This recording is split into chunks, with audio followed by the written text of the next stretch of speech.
Bonsoir les amis, défaite 4 buts à 2 contre Osasuna à l'extérieur. On perd 3 points ce soir. On laisse la possibilité au Real Madrid de revenir seulement à 1 point au classement général en cas de victoire demain contre l'Atlético Madrid.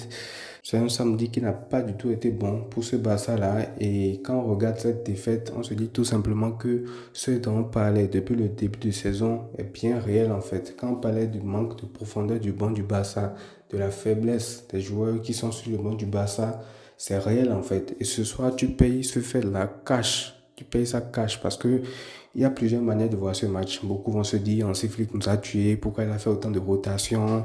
Il aurait peut-être pu mettre les titulaires, tuer le match après les faire sortir. Mais la vérité, c'est que même si tu mets les titulaires dans le match, rien ne te garantit que tu peux plier ce match-là rapidement.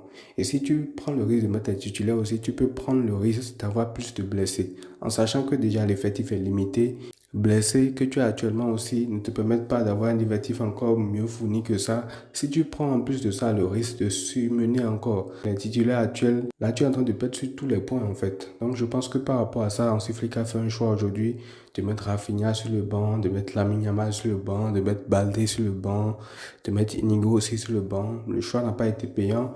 Il avait fait des choix également contre Villarreal, ça avait marché, personne n'avait parlé. Ce soir, défaite 4 à 2, beaucoup vont lui en vouloir et tout, mais moi je dis une chose, c'est pas pour trouver des excuses, c'est pas pour dire que ouais, on méritait de gagner et tout. Non, on n'a pas mérité de gagner. La défaite est logique, mais on paye tout simplement le manque d'effectifs qu'on a tout simplement ce soir. Parce qu'aujourd'hui, l'équipe qu'on a là n'a pas du tout le niveau pour jouer en Liga.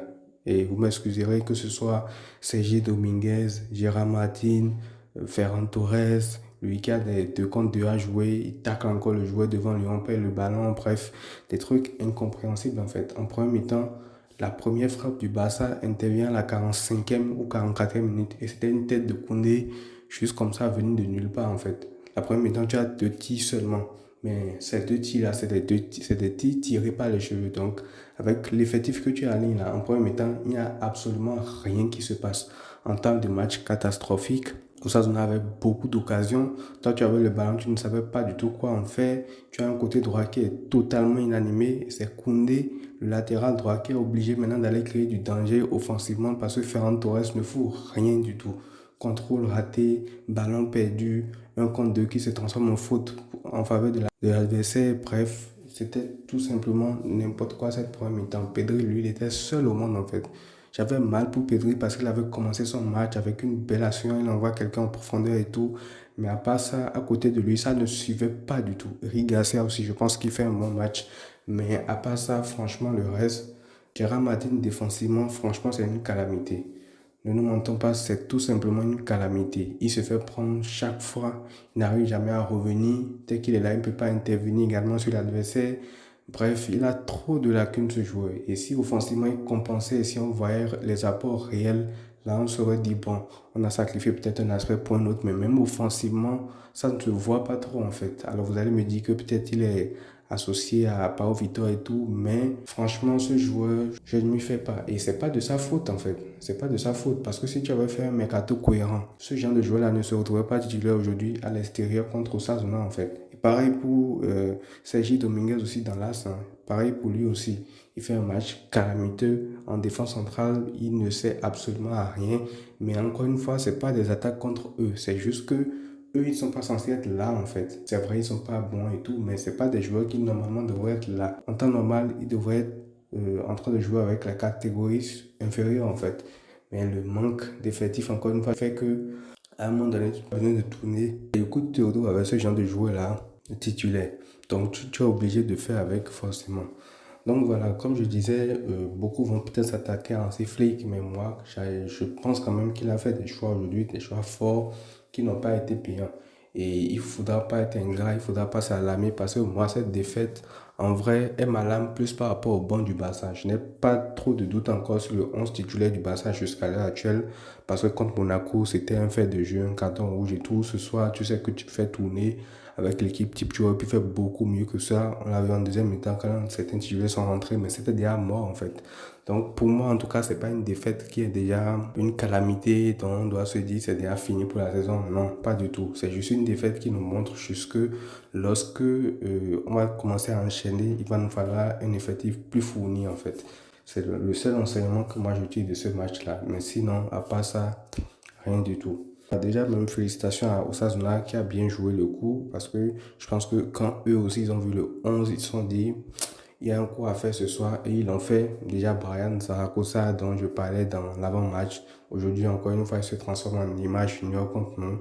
Un but, une passe décisive. Le premier but, Koundé défend mal sur lui, mais bon, je peux pas trop lui en vouloir. Depuis le début de saison, il a enchaîné, je pense, tous les matchs. Il n'est jamais sorti, il a enchaîné toutes les minutes. Donc, à un moment donné aussi, ça joue sûrement sur l'organisme, c'est tout. Et franchement, aujourd'hui même, tu vois, tout ce qu'il fait pour compenser le manque de danger créé par Ferran Torres devant, tu ne peux que le féliciter parce qu'il était constamment devant et chaque fois qu'il y a une action, il revenait toujours, il était assez en retard, il ne pouvait pas intervenir. Et quand tu as dans l'axe un Sergi Dominguez qui n'est pas du tout bon, quand tu as un Gérard Martin sur le côté gauche qui aussi n'est pas du tout bon, très vite ça devient compliqué. Donc voilà, même les entrées de Rafinha, de Lamine Yamal n'ont pas pu changer grand-chose. Lamine Yamal qui marque un super but, mais bon, c'était déjà trop tard.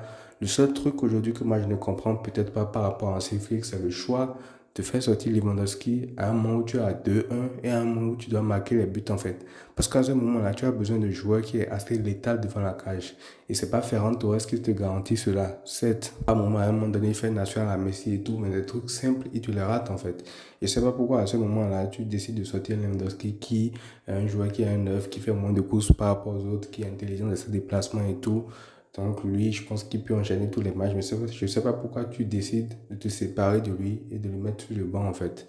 Donc ça aussi, j'ai pas compris par rapport à Hansi Flick, mais par rapport au reste, moi je pointe du doigt le manque de l'effectif. Et ça, je pense que c'est le mot-clé de ce match-là.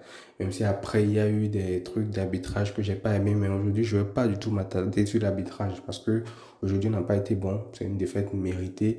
Mais ça ne veut pas dire aussi qu'il faut piétiner l'équipe, qu'il faut créer des scandales arbitraux parce que le but que Osasuna marque là, c'est le même but qu'on marque exactement contre Rayo qui a été annulé parce que Jules Koundé a fait la même faute avant l'action. Mais bref, comme je vous l'ai dit, je ne vais pas m'attarder sur l'arbitrage aujourd'hui, c'était juste un truc que je souligne comme ça.